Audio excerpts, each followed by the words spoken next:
I first met Joe McGee many years ago in the early 80s.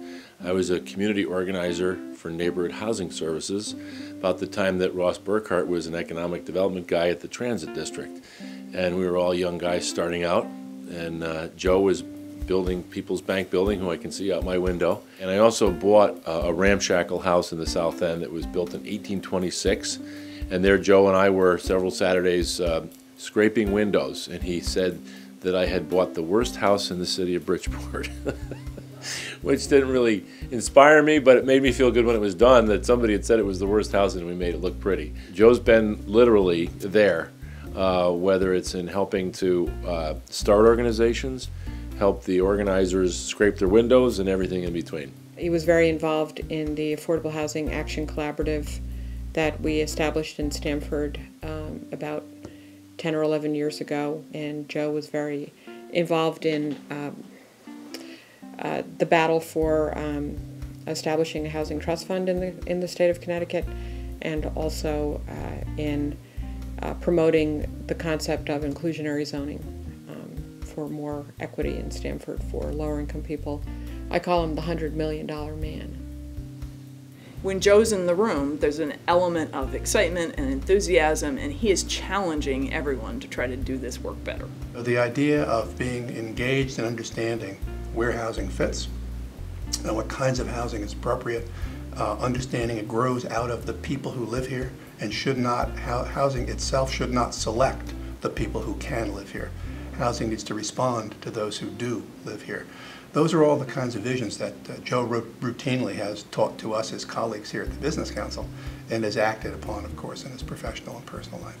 Through working together, sharing together, and envisioning the future together, we can find common solutions to today's reality-based needs. That's Joe McGee's career. He has been a long-term supporter of affordable housing. He is probably the most outspoken advocate for how housing is an important aspect of the long-term economic viability, not only of Fairfield County, but the state of Connecticut. It's shocking for me to admit that I've been involved in kind of building affordable housing over a 35-year period. And it actually started when I worked for Stuart McKinney, who was a congressman from this district in 1971.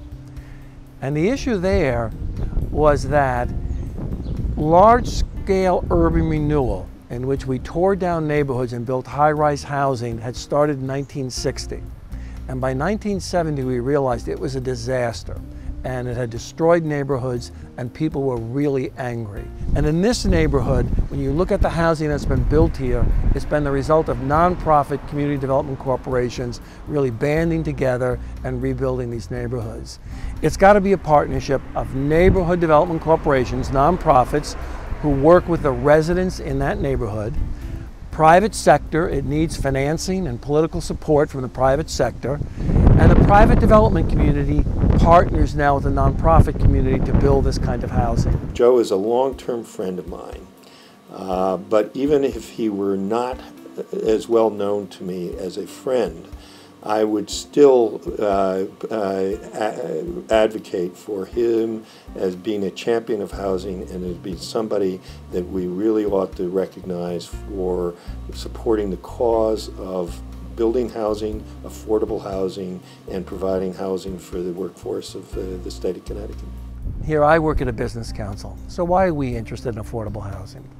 The reason is because corporations need a variety of people who work and a variety of income levels in order to be successful. Everybody can't make $1 million a year. For the American economy to do well, for Connecticut economies to grow, there needs to be people at all different skill levels and all different income levels. And affordable housing is a key to our future economic growth.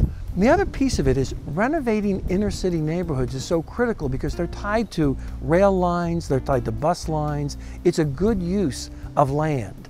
And we can't let this land just remain fallow or beat up. It needs to be vibrant and healthy, and that we all have a stake in it. The wonderful thing about Joe is that he thinks on so many levels, and sometimes, you know, the frustrating thing is he gets it before you do, and you're like, why didn't I think of that? There's a tradition in Ireland of the Shanachie, which is the person in the village who always remembers and tells all the stories and tells them in a very timely fashion, so that people are not only entertained but come away with kernels of truth. And I think that's what Joe is.